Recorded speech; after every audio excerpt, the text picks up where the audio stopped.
Now I'm going to walk you through the psych history section of the S1.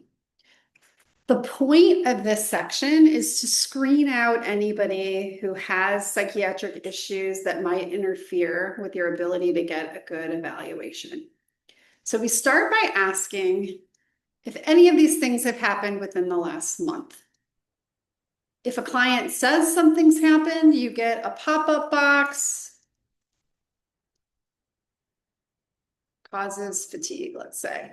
And then you can edit there and put in whatever details you need. But go through each of those and just check with the client. If a client says they've had a suicide attempt or other self-injury within the last month, you're going to need to go ahead and administer a suicide screen. We have a really nice one, the one that's got the best research evidence for autism in Healthy, which is our old electronic medical records system. And you will need to click back and give it there. But when you click, and then you're able to log into Healthy, it'll take you right. Normally you'll be logged in and it'll take you right to the form. And you can do it there. I'm taking a couple of extra steps because I don't have this client assigned to me, but it takes you right through to these questions, which are the questions you need. And you can determine what to do from there. Exceptionally rare that anybody is actively suicidal, but if they are and you need support, you have a 911 crisis form that you can send to us. And you can get immediate assistance for us to help you with that. So just know that that's there. And then here you'd want to put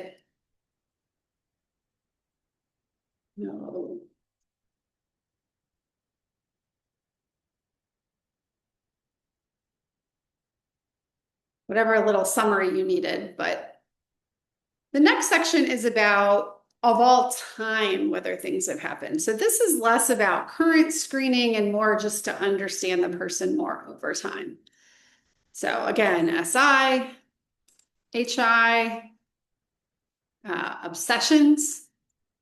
And this is really where we're not pulling so much for interests the way we are when we talk about autism criteria, but we're going to be pulling more for OCD kinds of obsessions, maybe even rumination like you get in depression, although that's probably going to come in the next item. But if somebody has persistent thoughts, it'll come up here.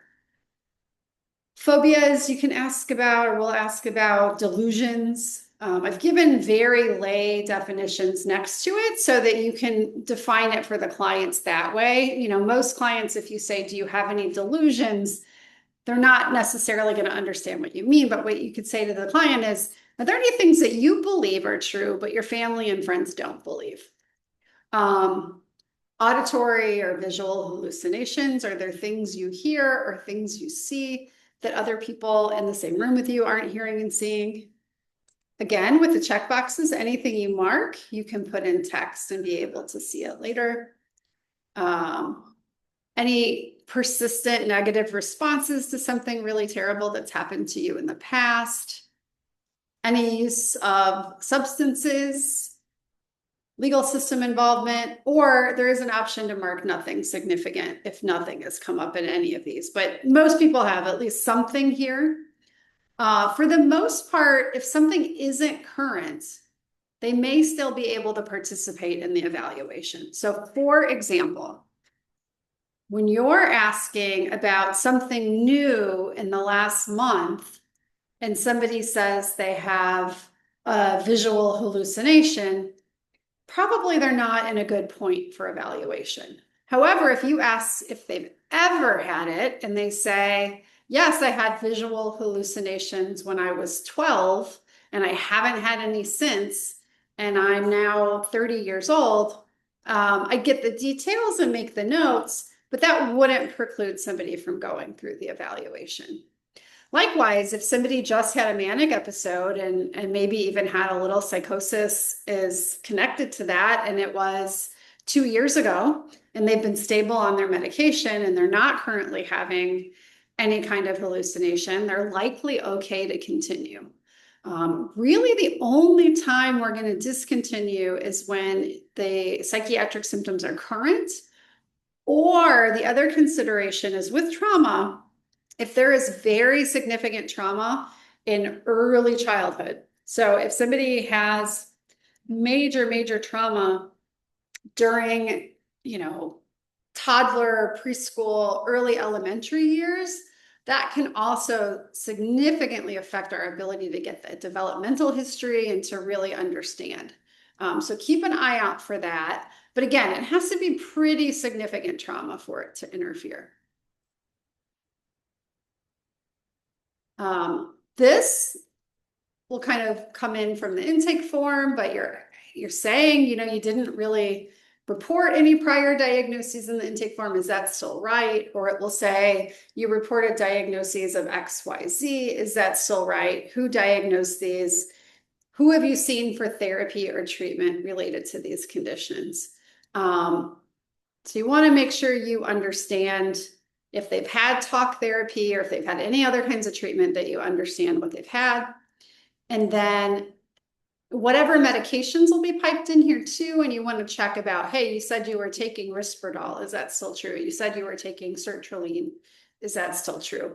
And make sure that we know the medication that they're taking. At the end of this box, you're going to see the yellow. And so yellow is where you're going to summarize everything that just happened. So if our person, let's go with that, had some hallucination in early adolescence and has never had any more and seems pretty stable, they're gonna continue.